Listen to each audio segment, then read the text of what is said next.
I thought I'd talk a little bit about Simchat Torah, this party I went to. Okay. You went to a party? Went to a party, and then I made a lot of notes on Noach. Okay. And so you've got a theme on hypocrites? Just a couple things I thought I would bring up. But okay. And you said something about a shiksa. I didn't have time to read it. I just saw it right before I was walking out the door. When in doubt, I just started ranting about shiksas. Oh, that's a character flaw of mine. Okay.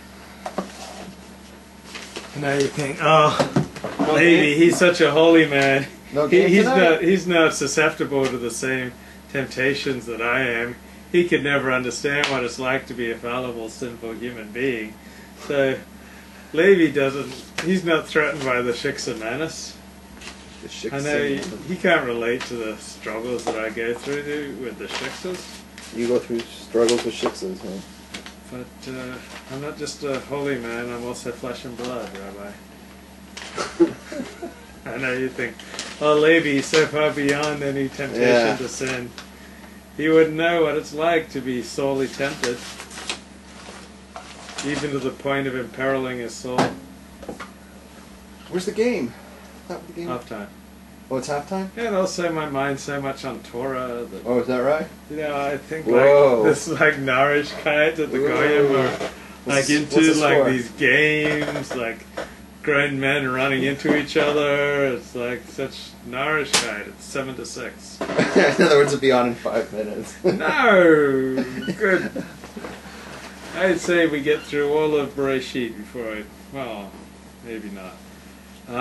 Hey folks, I'm the moral leader, Levi, and I'm here with the Holy Rabbi, Rabbi Rabs, Rebbe to the Misfits. The Rabbi to the Goyim. So what did you do for Simchat Torah? Let's start with you. Why do you have to do that to me? It's so painful. Why do I have to admit, you know? So I went to a traditional Orthodox shul. So a modern Orthodox shul will often have no alcohol, like B'nai David, no alcohol. So I went to a traditional Orthodox shul where people were getting toasty. I don't drink, so it doesn't matter to me. And then there's a lot of kind of running around with the Torah, but a lot of like roughhousing as well, like people jumping on each other's shoulders, and I started getting a little concerned for my physical safety because a lot of these people are a lot bigger than I am, and like people would be coming up from behind and like grabbing me, and so I took off about 9:30 p.m. and can I interject, or you want to wait till the end? No, go ahead. Can I just point out something for the people who are watching this? Yeah. There's actually no inyan. There's no. It's not Jewish tradition or anything like that to drink alcohol on Simchas Torah. Purim, yes. Pesach, yes. Simchas Torah? No. It's Simchas Torah, not Simchas Yayin. It's the joy of Torah that we complete reading the scrolls, and we celebrate, and we dance, and we're freilich, we're happy, but drinking alcohol? That's never been a Jewish zach for Simchas Torah. Only in Chabad is that they're the only people that get drunk on Simchas Torah. But they're just looking for an excuse. Happy Minyan, they get drunk. Do they? I thought so, yeah. Yeah, I mean, certainly in years past when I've been there. Really? Yeah. That's news to me. I mean, I just look at Chabad as they just, Wednesday, it's an excuse to drink, I mean. But outside of Lubavitch, I don't know anybody that drinks. Well, it was a custom of my father to get drunk on Simchat Torah, so for me the custom of my father is to me a law. Your father.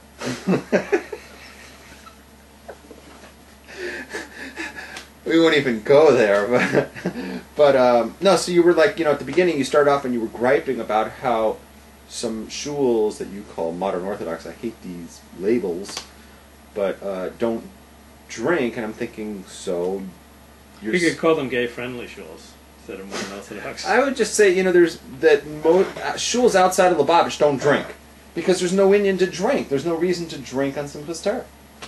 No reason to drink on Simchat Torah? That's, I mean, you can make kiddush, but I mean, to keep drinking and get drunk, I think it diminishes the day.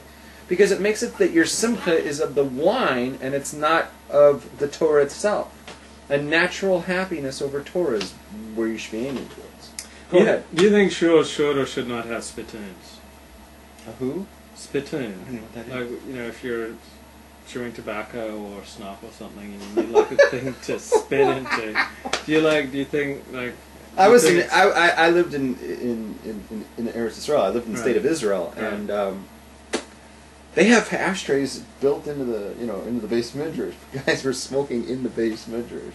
But were they spitting, chewing tobacco? I've not seen that one. Okay. But maybe they do like. That was more big in the 19th century. No, I've not seen many people chew tobacco. I smoke cigars. I smoked a cigar on Simchat. You asked me what I did. How could you smoke a cigar on Simchat Torah? Why not? Oh, I guess it's not a Shabbat. So No. As long as you just transfer flame. Correct. Oh, because Levi's talking about the fact we don't light flames. Right. We don't ignite a new... Like, you couldn't take, like, your lighter or strike a match and light up a cigar. But if you have an existing flame, like you have a candle lit, right, you can draw from the candle or from gas flame or from somebody else. Or, in my case, what you do is you go to you go to the Shiksa. Next door. You go to the Shiksa. And she lights you a wick?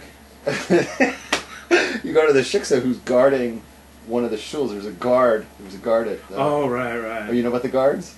Yeah. One of the shuls has a guard, yeah, and she's a Shiksa, and I know her. So, and she always has a lighter, so she takes care of all the guys who are smoking. But that's inside knowledge. I don't want to say who or where what that's about. Some of those Shiksa guards are cute. You know them? Yeah, I know you think, oh, lady, you're so holy, you wouldn't notice what the looks of a Shiksa guard. Because I know them all by first name. I'm friends with them all. If we're talking about the same place. Well, I mean, there are a lot outside B'nai David. Often they have Shiksa guards. And no, these are not outside B'nai David. No. Then there are other places. This is another place. It's a different place. There's a lot to be said for having a comely Shiksa guard. Who lights your fire. Come on up, baby, light my fire. I don't think I can get any higher. Is that what you said to her? Not in those words. So, about 9:30 p.m. I went to a party. Go ahead. At a friend's place. You went to a potty? Yeah. How was your potty? It's pretty good. About 70 people came and kind of interjected into this one conversation. And I said, well, there are a lot of advantages in the short term to dating a Shiksa. I saw this on your blog. Because you don't have as many, you're less likely to have as many interlocking relationships.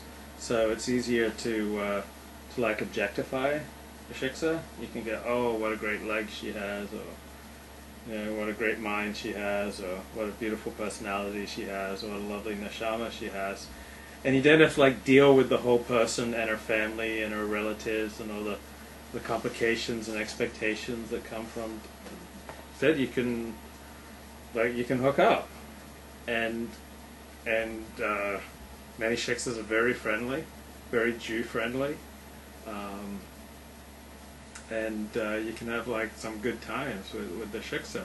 It's just down the road, if you're trying to build anything, then of course there are all sorts of obstacles. I can tell you something else from experience, that a lot of Shiksas that I've seen and talked to and whatever, they actually are looking for Jewish guys, because they believe that Jewish guys treat their women better. They tend to have, they tend to be more career focused or driven, and they make a better living and whatever. Yeah. And boy, is she getting a surprise if she meets you or me? Right.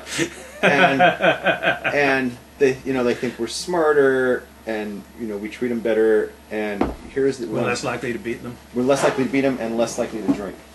Yeah. And but but the thing is, I can show plenty of cases where all of the opposite of this stereotype. Right. I could just burst all these Shiksas' bubbles. I mean, I could just show, like you said, you could show us with no money, whatever. But I mean, I can show so many cases where there's so much divorce now, and you could put your pinprick right in that bubble and pop it. Yeah, I could